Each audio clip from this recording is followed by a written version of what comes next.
adab of good character between a student and the teacher.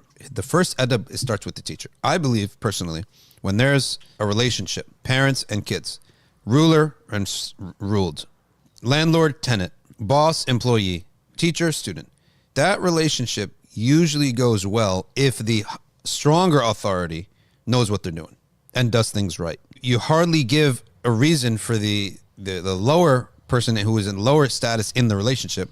We're not saying status with Allah. We're saying in the relationship, there's a higher status and a lower status. We're not saying anyone's better. We're saying in this relationship, there's someone in authority and someone not in authority, right?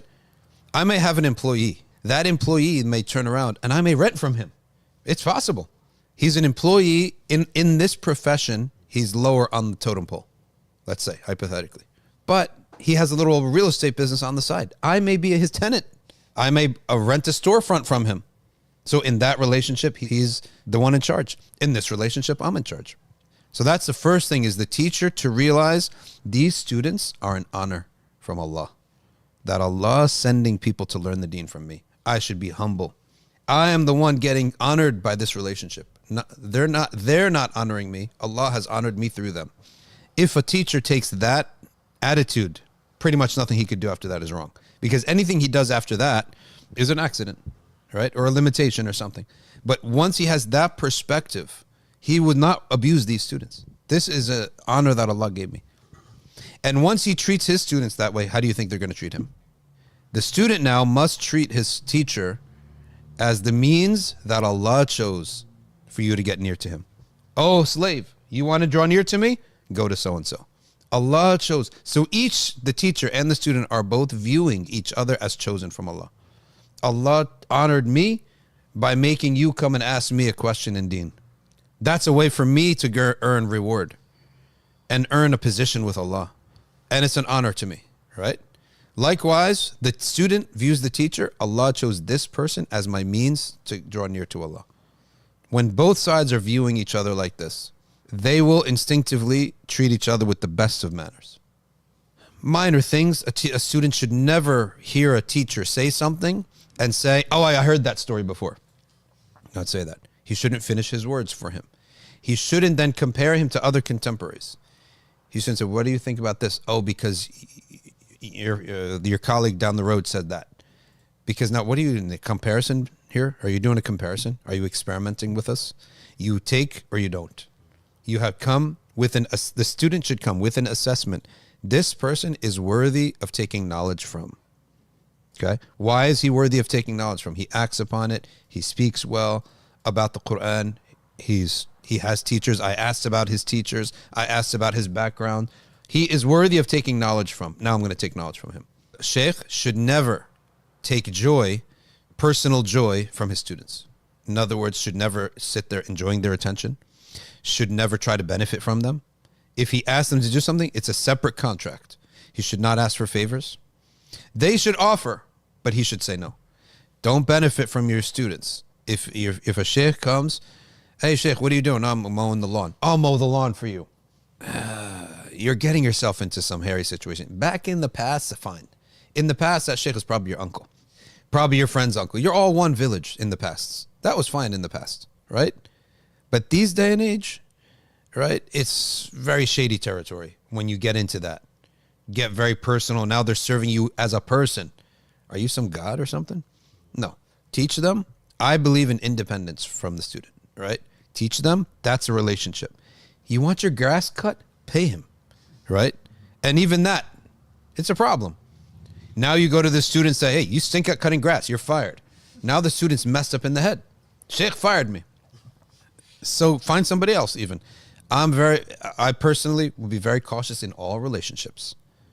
And always view yourself as the best recipient. I'm the recipient of honor that Allah is letting me teach his servants of Allah, the Deen, in whatever you're teaching them, right?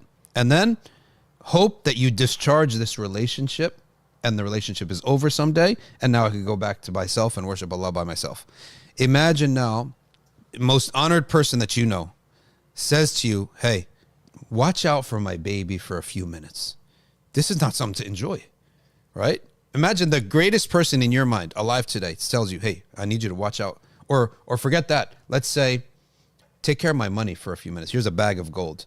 You're like, oh my gosh, this is a disaster. This is a disaster. This is not fun, right? This is an amana from my most beloved person that I want him to love me so much. And I love him already, right? You're going to be like counting down the minutes when he takes his money back. That's an amana. That's how teachers should treat their students. Allah sent this abd to me, maybe to teach him something good. Maybe I want to discharge this relationship, okay, as soon as possible so that Allah is pleased with me.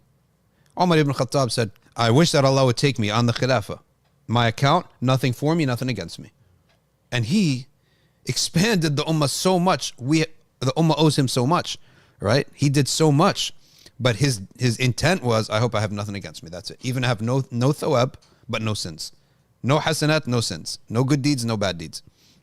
I think you should do that with your kids. With all relationship Allah is sending your way, you have to treat that. Your kids, what do you mean your kids? It's Allah's creation that He caused to come and only used your physical DNA to make their physical body. But the nafs is from Allah, a whole different human being. Right? Every single kid that a person has in their family, it's a whole different human being, completely. Only thing is that half of your DNA was used to make their physical body, which will turn to dust.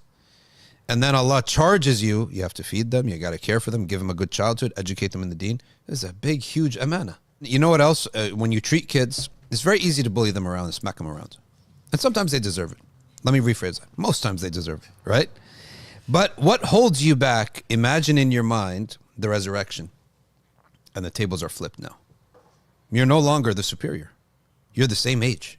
You don't have as many good deeds, and he has a lot of good deeds. You would love to say, son, I need some of your good deeds. But now it's not son anymore. You and him are this. Yes, you are father and son, but you're equals now. He owes you nothing. In the day of judgment, nobody owes anybody anything. The obligations are done. He can turn his back on you. So we also have spiritual trainers. It's called a murabbi. We're not talking about that because that's a different level. We're talking about the one who's just teaching a person the Deen. Tajweed, aqidah, fiqh. You don't have the right to tell them just trust me, because he's there to learn verifiable information. But when you're learning verifiable information of Quran and Hadith, you don't say trust me. This is the ruling, trust me. No. He is a student of verifiable information. Therefore, he has the right to know what the information is and why is that the case. However, the teacher has the right to say, I will tell you, but not now. When we get to that chapter. Because likewise, the teacher has the right to say when things are going to be said. Many students will say, okay, what's the obligation of salah?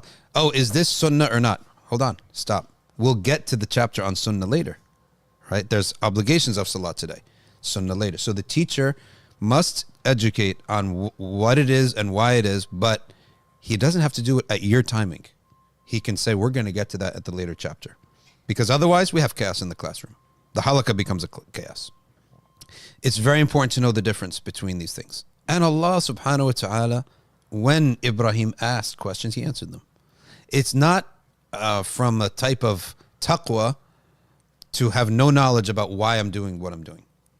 Right? No, that's not what it is.